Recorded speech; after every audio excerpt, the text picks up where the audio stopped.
하나님 말씀 고린도전서 16장 1절에서 12절까지입니다. 예루살렘 교회는 유대인들의 박해와 더불어서 지역을 덮친 기근으로 인해서 고통받고 있었습니다. 당장 먹고 살기 힘든 그러한 성도들이 많았는데요.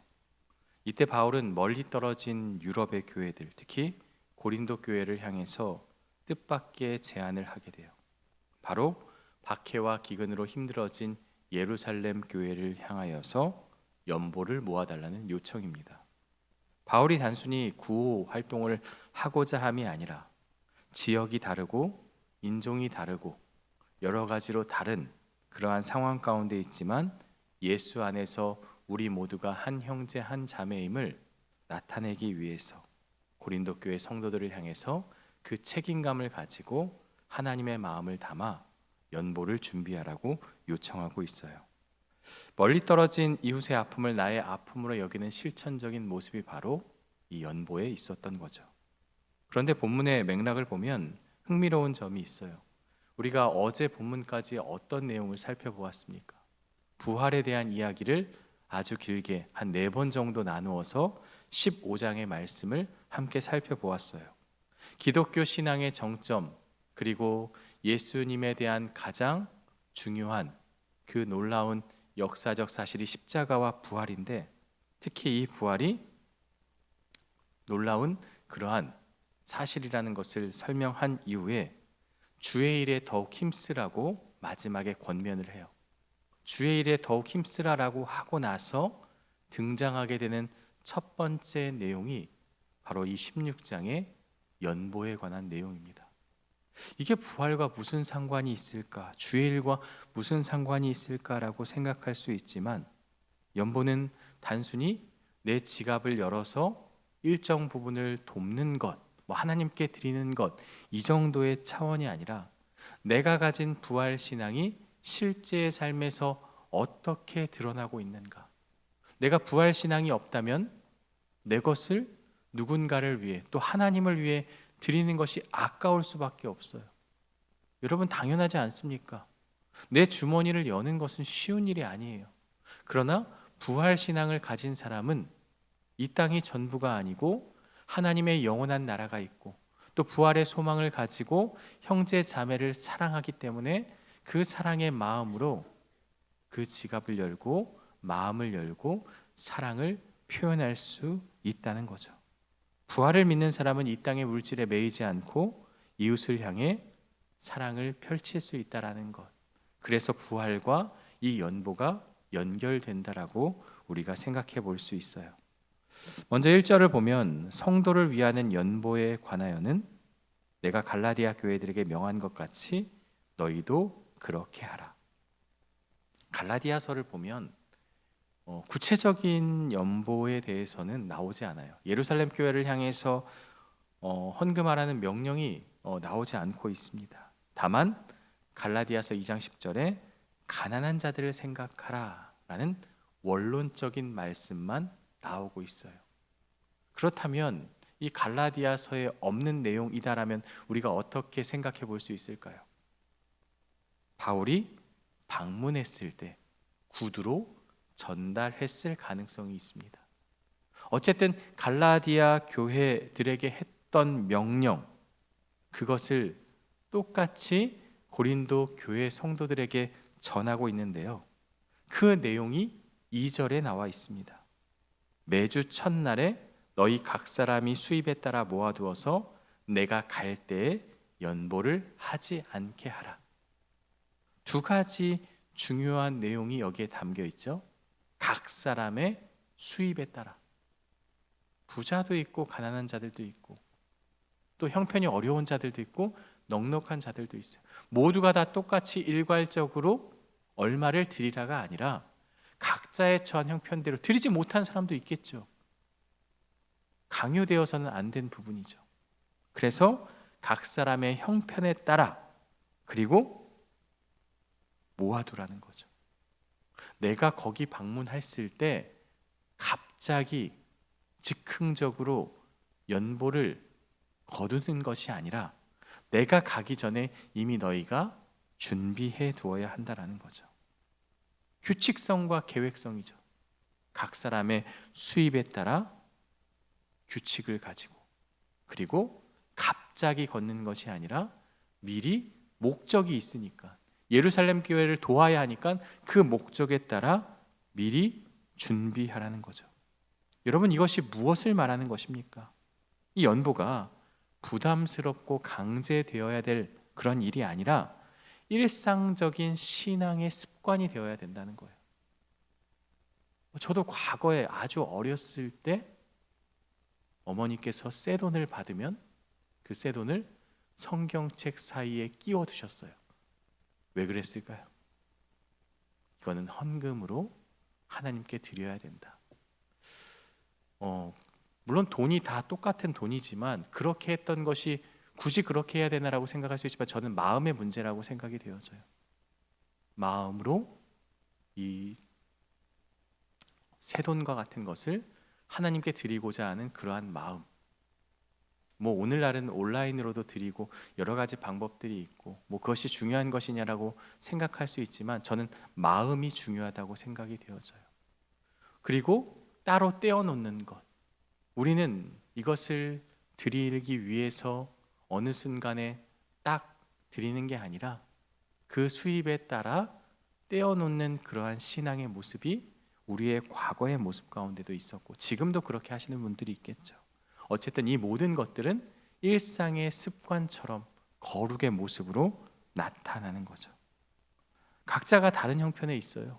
바울은 이러한 처지를 알고 있었기에 각 사람의 수입에 따라 헌금할 것을 권면하죠.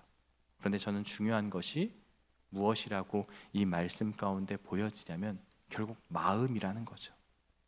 인색함이나 억지로 하는 것이 아니라 고린도후서 말씀처럼 자원하는 마음으로 드리라는 거죠. 하나님께서 액수의 많고 적음을 볼까요? 누가 많이 드렸고 누가 적게 드렸고, 목회자인 저도 그런 것들을 보지 않으려고 해요. 왜냐하면 그것을 보았을 때 사람이 선입견이 생길 수 있기 때문에 누가 얼마를 드리고 어떻게 하는지는 하나님만 아시면 되는 문제죠.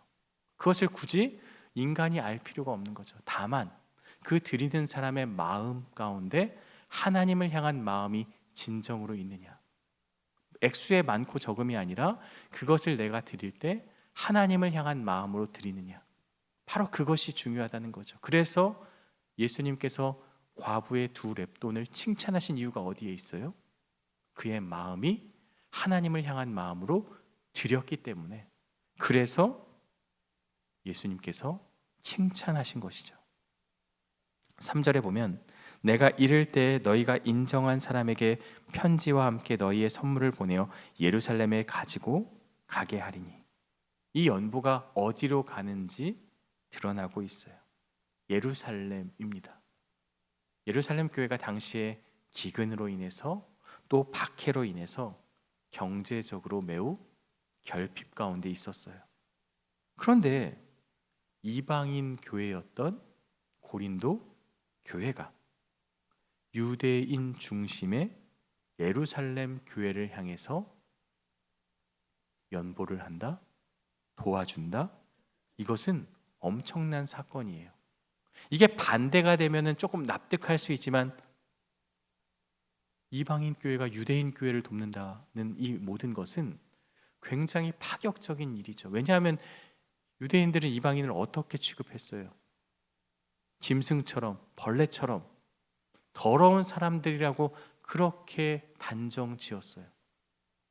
그러한 인식이 있었어요. 물론 유대인이나 이방인이나 헬라인이나 모두에게 구원이 열렸지만, 그러나 그들의 마음속에는 평생을 갖고 있었던 그런 선입견과 편견이 그의 안에 있었기 때문에 이 연보를 주고받는 이 행위 자체가 놀라운 일이라는 거죠. 우리가 이 말씀을 보면서 그럴 수 있지, 고린도 교회가 넉넉하니까 줄 수 있지라고 생각할 수 있지만, 한편으로 더 생각해 보면 이것은 결코 쉬운 일이 아니었다, 파격적인 일이다라는 거죠.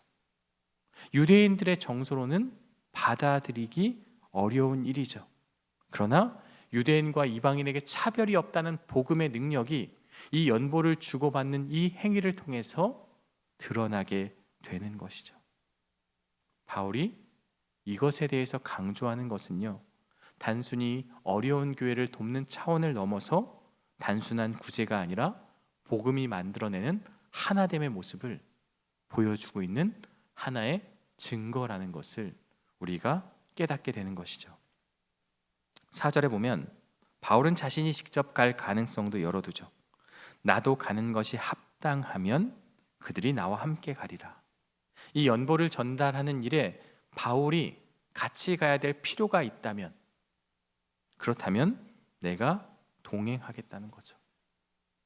돈만 보내겠다가 아니라 필요하다면 내가 직접 그 자리에 가서 그들을 위로하고 힘을 주겠다라는 그러한 메시지를 담고 있어요.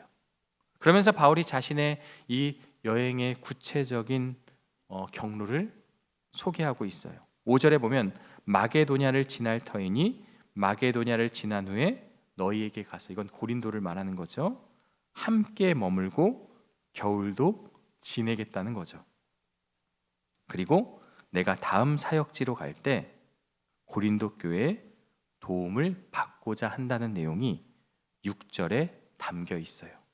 너희가 나를 내가 갈 곳으로 보내어 주게 하려 함이라. 이 말씀 속에는 여러 가지로 나를 도와달라는 사역적인 지원 요청이라는 거죠. 바울은 고린도전서 9장에서 나는 사도로서 받을 그 권리, 또 교회로부터 여러 가지 지원을 받을 권리가 있음에도 그것을 받지 않겠다고 했는데, 여기선 지금 입장이 바뀐 것이라고 우리가 그렇게 해석할 수 있을까요? 그렇지 않아요.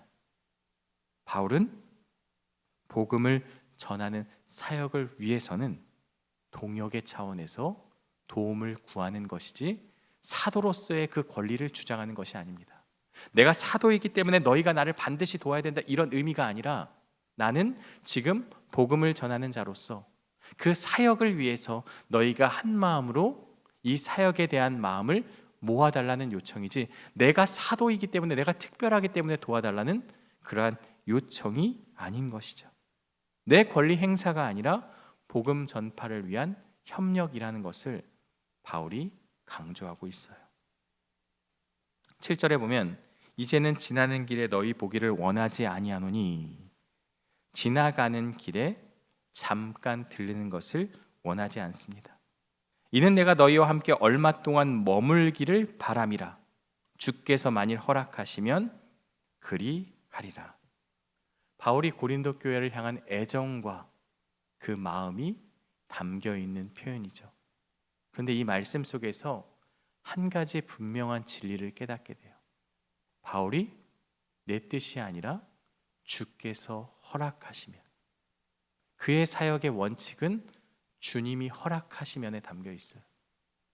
저는 이 말씀이 바울의 목회 철학과 사역의 중심이라고 보여집니다. 여러분, 우리의 하나님을 섬김도 이러한 모습, 이러한 마음으로 해야 되는 거죠. 목회자도 주께서 허락하시면, 성도들도 주께서 허락하시면, 주께서 허락하는지 안 하는지 어떻게 알 수 있어요?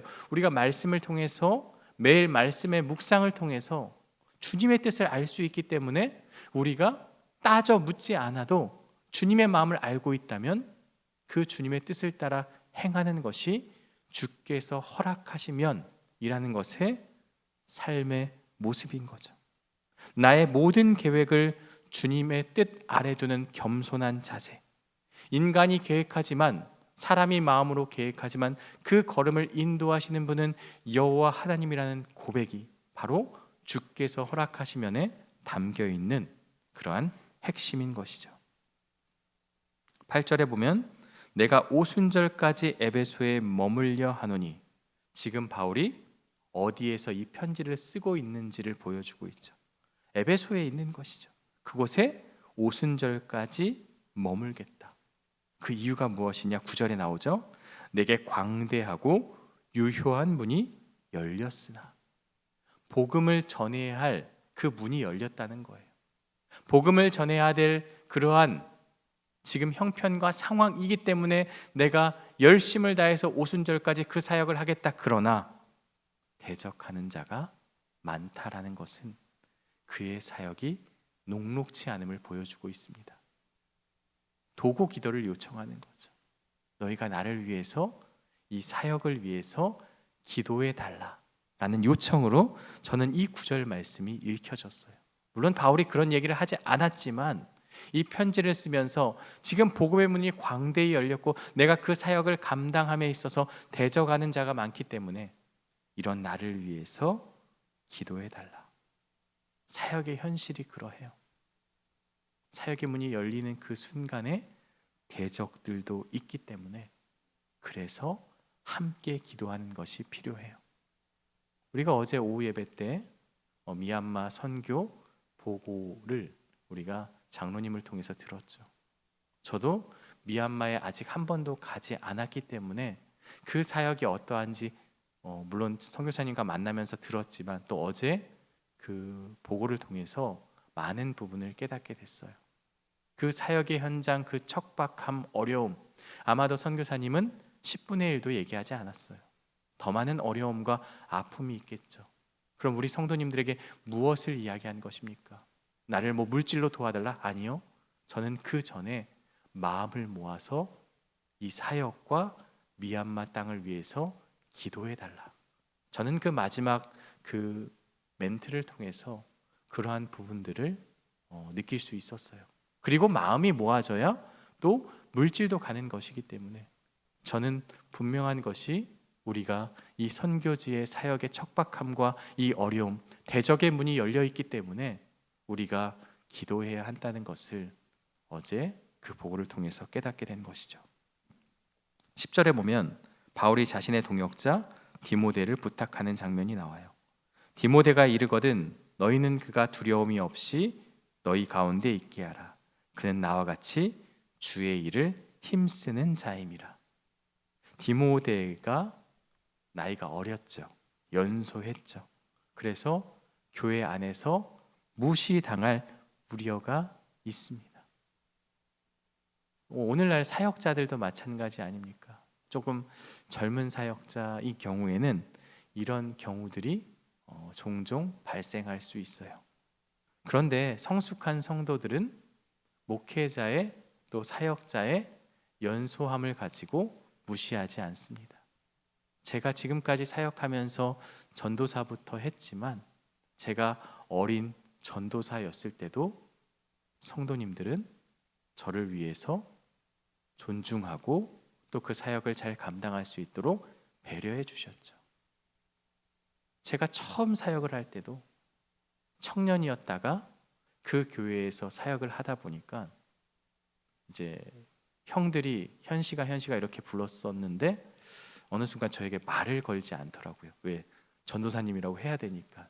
물론 그런 어려움도 있었지만 그러나 그럼에도 대다수의 분들은 전도사로 인정을 하고 그렇게 존중해주고 그 사역에 대해서 여러 가지로 힘을 주셨죠. 우리가 이러한 마음이 있어야 되는 거예요. 그 연소함과 경력. 우리가 처음 사역을 하다 보면 저도 처음에 왜 실수가 없었겠습니까? 물론 지금도 완벽하지 않지만 연소함이 있을 때 또 경험이 없을 때는 부족함과 연약함이 있을 수 있어요. 그러나 그 모습이 더 아름답지 않습니까? 뭔가 완벽하고 뭔가 빈틈이 없어 보이는 것도 참 좋지만 때로는 사역자들이 조금은 허술하고 조금은 인간적인 모습을 보이는 것이 때로는 또 은혜가 될 때가 있어요. 그럼 그것을 가지고 허물로 삼고 어떻게 이럴 수 있느냐 하지 마시고 위에서 기도해주고 격려해주고 응원해준다면 누군가 첫 사역을 시작하는 그러한 사람들도 힘과 용기를 얻고 그 좋은 경험을 가지고 나아갈 수 있지 않겠습니까? 이 디모데에게 이런 디모데를 향한 이런 부탁을 하는 것은 그러한 자들이 있었기 때문인 거죠. 그래서 바울이 지금 두려움 없이 너희 가운데 있게 하라. 그는 나와 같이 주의 일을 힘쓰는 자다라고 디모데에게 힘을 실어주고 있습니다. 11절에 누구든지 그를 멸시하지 말고 평안히 보내어 내게로 오게 하라. 나는 그가 형제들과 함께 오기를 기다리노라. 그리고 이 모든 것에 동역자를 보내고 맞이하는 일에 교회가 협력해야 된다. 연보와 같은 맥락으로 동역자에 대한 존중의 의미를 말하고 있습니다. 이것이 주의 일에 힘쓰는 것이다 라는 것을 다시 한번 이야기하고 있죠. 그리고 12절에 아볼로가 등장을 해요. 형제 아볼로에 대하여는 그가 형제들과 함께 너희에게 가는 것을 내가 많이 권하되 지금은 갈 뜻이 전혀 없으나 기회가 있으면 가리라. 여러분, 아볼로가 어디서 등장했어요? 1장에서 파당을 지을 때 나는 바울파다, 게바파다, 아볼로파다. 그러다가 아볼로는 물을 주었으며 이런 표현들을 하게 되죠. 교회의 분쟁을 기억한다면 이 아볼로에 대한 언급이 굉장히 중요한 의미가 있죠. 바울은 아볼로를 경쟁자로 생각하지 않았어요. 경쟁자로 여기지 않고 고린도에 가도록 권면하고 있습니다. 그러나 아볼로는 지금 자신이 갈 뜻이 없다고 말하고 있어요. 바울은 이것을 강제하지 않아요. 자유로운 결정을 존중합니다. 바울파와 아볼로파로 다투었던 고린도 교회에게 이 모습이 무엇을 보여주고 있습니까? 서로를 존중하고 사랑하고 협력하고 있다는 것을 보여주고 있어요. 지도자들끼리는 아무런 문제가 없는데 그 지도자를 따르는 자들끼리 지금 다투고 있는 것이죠. 정작 당사자들은 아무런 문제가 없다는 것을 보여주고 있습니다. 오늘 말씀은요, 바울이 부활을 이야기하고 주의 일에 힘쓰라고 말하며 구체적인 일상생활의 실생활의 지침들을, 신앙생활의 지침들을 이야기하고 있습니다. 첫 번째는 연보에 관한 것이죠. 연보는요, 갚는 것이 아니라 받는 것이죠. 내가 하나님께 은혜를 받았으니 그 은혜를 갚자는 차원에서 내가 하나님께 드린다라면 기브 앤 테이크죠. 은혜를 받았으니까 그 은혜에 감사해서 드리면, 만약에 은혜 안 받았으면 안 드릴 것입니까? 이걸 잘 생각하셔야 돼요. 연보하는 것 자체가 하나님의 은혜죠. 이미 하나님의 은혜죠. 갚는다는 생각은요, 보답한다는 생각은 은혜가 아닙니다. 고린도후서 8장에서 마게도냐 교회들은 환난과 어려움 가운데서도 힘에 넘치도록 자원하여 연보했습니다. 사람의 힘으로 가능한 일이 아니죠. 그 은혜의 근원은 예수 그리스도께서 모든 것을 버리고 이 땅에 내려오신 그것을 생각하고 그 마음으로 드린 것이죠. 오늘 내가 드리는 연보만이 아니라, 헌금만이 아니라 나의 시간, 나의 모든 것들은 억지나 인색함이 아니라, 또 하나님의 은혜를 갚고자 한다, 이런 의미보다 이미 받은 은혜에 감사하는 마음으로, 자원하는 마음으로, 기쁜 마음으로 드려야 한다는 것. 내가 하나님께 이만큼 받았으니 이만큼을 드리겠다는 것이 아니라 이미 받은 은혜가 흘러 넘쳐서 이미 허물과 죄로 죽었던 우리를 구원하여 주신 예수 그리스도의 사랑에 너무나도 감사하여서 보답의 차원이 아니라 그 은혜에 감격하여서 기쁨으로 드리는 그러한 연보, 우리의 시간, 우리의 정성이 되어야 된다는 것을 본문이 우리에게 가르쳐주고 있습니다. 오히려 드리면서 하나님의 은혜를 받는 거예요. 드리면서 하나님의 사랑을 경험하는 거예요. 드리면서 내가 하나님의 마음과 하나님의 뜻을 알게 되고 받는 것이죠. 두 번째로는 주의 일에는 함께 협력하는 동역자들이 필요하다는 거죠.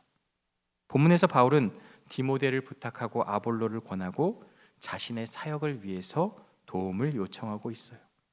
부활의 소망이 그냥 단순히 추상적인 고백으로 끝나지 않고 동역자를 존중하고 협력하는 삶으로 나타나야 한다는 것을 우리에게 보여주고 있어요.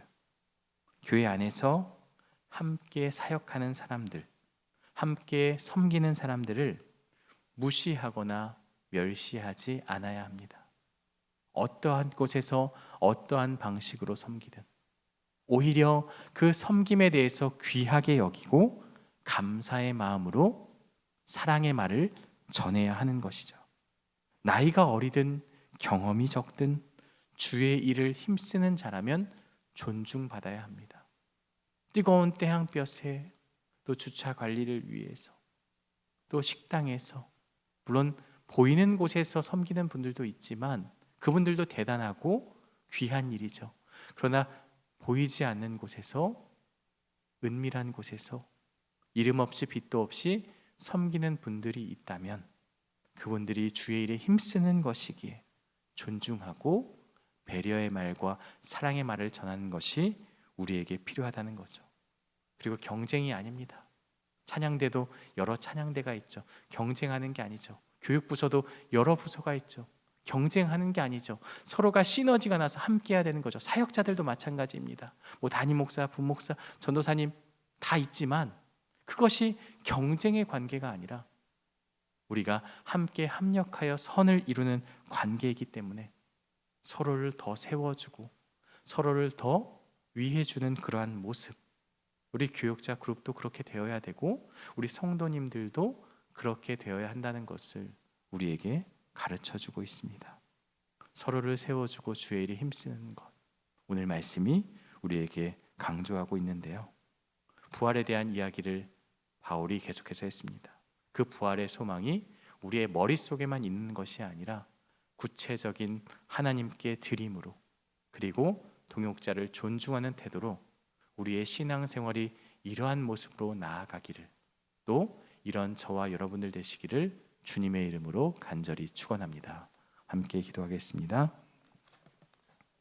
하나님 아버지 감사합니다. 오늘 우리에게 주신 말씀을 통해 하나님께 드림은 내가 하나님께 보답한다는 그런 의미가 아니라 이미 나에게 충만하게 주신 그 은혜에 감사하여 자원하여 드리는 것이고 그 드림을 통해서 나는 계속해서 은혜를 받는 것임을 깨닫게 하여 주옵소서. 인색함으로 하지 않고 자원하여 하게 하여 주시고, 우리 하나님은 많고 적음을 보지 않으시고 그 마음을 보신다고 하셨사오니 혹 드리지 못하는 사람들이 있을지라도 그 마음과 형편과 상황을 아시오니 위로하여 주시고 하나님께서 함께하여 주옵소서. 사역을 함에 있어서 교회를 섬김에 있어서 여러 동역자들이 있습니다. 보이지 않는 곳에서 열심을 다해 섬기고 애쓰는 그러한 성도들이 있기에 또 교회가 주 안에서 아름답게 흘러가고 있습니다. 섬기는 그 모든 것들 위에 우리가 사랑의 마음을 가지고 격려와 위로의 말을 전하게 하여 주시고, 봉사와 섬김에는 낮고 천함이 없기 때문에 우리가 어느 곳에서 섬기든지 하나님을 기뻐하는 마음으로 섬기게 하여 주시고, 우리는 그들을 위해서 격려하고 힘을 실어줄 수 있도록 인도하여 주옵소서. 경쟁이 아니라 서로를 위해 세워주고 서로를 더욱 높여주는 그러한 봉사와 섬김이 되게 하여 주시고, 서로 간에 하나가 되는 그런 아름다운 모습이 우리 서부중앙교회 안에 있게 하여 주옵소서. 특별히 바울도 자신의 사역을 위해서 그 어려움을 고백하고 믿음으로 나아갔습니다. 지금도 선교 현장에서 수고하고 애쓰는 우리 선교사님들을 기억하여 주시고, 우리의 미얀마 땅, 우리 주파동 선교사님, 그리고 협력 선교사님들, 그 나라와 그 모든 사역 위에 하나님 함께하여 주셔서 그 방해와 어려움이 있을지라도 하나님을 믿는 믿음으로, 또 우리 성도들의 간절한 기도를 통하여서 힘과 용기를 얻는 우리 선교사님들이 될 수 있도록 인도하여 주옵소서. 베네수엘라 땅에 큰 지진이 일어났습니다. 아직도 사망자가 몇 명인지 구체적인 수치가 나오지 않고 또 언제 그것을 회복해야 될지 모르는 상황 가운데 놓여 있습니다. 우리와 관계없는 일이라 생각하지 않고 우리가 간절히 기도함을 통해 그 땅에 빠른 회복과 하나님의 사랑이 전달되게 하여 주시고, 속히 그 모든 것들이 회복되고 상처를 당하고 아픔을 당한 그 땅에 하나님의 위로와 평안이 함께할 수 있도록 인도하여 주옵소서. 지금도 고통과 환난 가운데 있는 성도들을 기억하여 주시고, 육신의 질병과 아픔, 그리고 물질의 압박과 여러 가지 상황의 어려움 가운데서 하나님께서 함께하여 주셔서 회복의 은혜를 더하여 주시고, 하나님이 함께하심이 그들에게 힘과 위로가 될 수 있도록 인도하여 주옵소서. 오늘 하루도 주님께 온전히 맡겨드리며 예수 그리스도의 이름으로 기도드리옵나이다. 아멘.